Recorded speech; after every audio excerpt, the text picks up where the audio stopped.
Mas Tommy ini banyak yang mengatakan begini Mas Tommy. Mas Tommy ini adalah tulisannya Pak Harto, putra Pak Harto yang paling mirip dari karakternya, dari wajahnya. Mas Tommy merasa itu tidak sih Mas Tommy? Saya kira tidak sepenuhnya. Kalau mirip ya namanya anak. Anaknya ya mirip, tapi paling mirip katanya Mas, paling mendekat dari senyumnya. Itu kan menurut masyarakat. Iya. Kalau Mas Tommy sendiri? Ya tentunya pasti karena individu yang berbeda pasti berbeda. Pasti berbeda ya.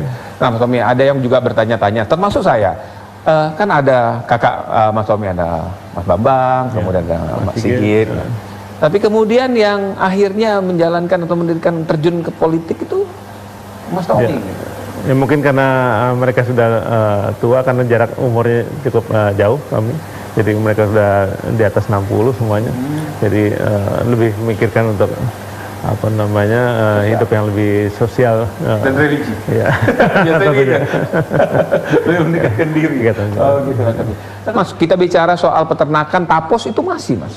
Mana? Dikelola oleh keluarga? Ya, masih kan itu kebetulan yang karena saya ingat dulu Mas, setiap hari hampirlah tiap hari dulu Pak Harto di tapos itu tiap weekend lah atau dengan sapi-sapinya gitu. Nah ini masih sapi perah di sana. Sapi perah ya. Kalau untuk sapi potongnya untuk apa namanya Idul Adha saja.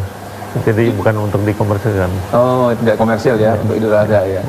Tapi juga kalau ada masyarakat peternak yang ingin belajar ke sana, kami juga membuka diri untuk bagaimana pengemukan maupun apa namanya memberikan pakan yang tepat untuk sapi-sapi itu. Ada Taman Mini Indonesia Indah, ada Taman Buah Mekarsari, itu mana Mas? Itu juga Mekarsari juga lebih sekarang dikombin dengan apa namanya rekreasi. Jadi ke sana tuh bukan hanya melihat tanaman buah, tapi juga rekreasi secara umumnya seperti apa tempat rekreasi yang lain. Dan di sana juga buahnya bisa dijual langsung dari pohonnya. Jadi kelebihannya di situ sih masyarakat bukan membelinya dengan cara memetik terus menimbang dan membayar. Oke. Mas, kalau itu masih disentuh nggak sih Mas? Maksudnya ada permajaan atau sudah ya begitu saja gitu? Ada.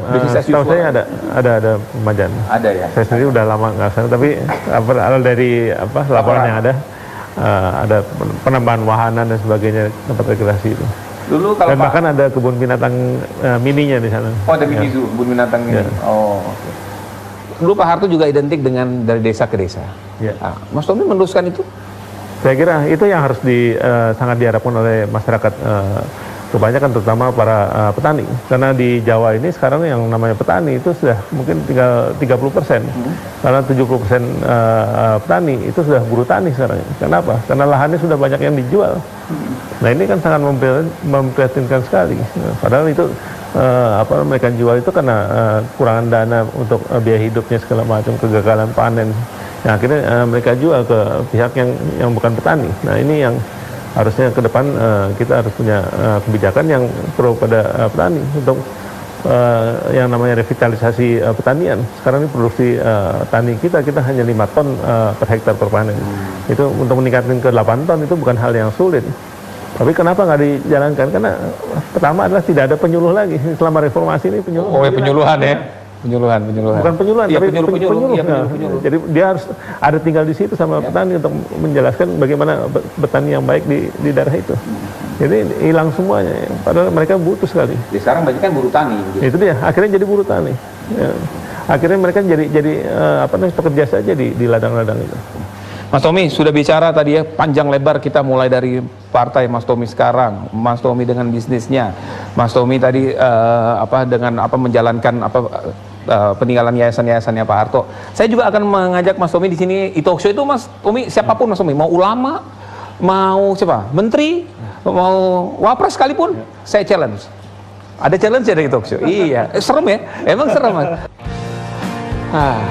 Ini Mas Tommy. Apa komentar? Selamat berjuang untuk 2019. Oh, bagus. Selamat berjuang 2019.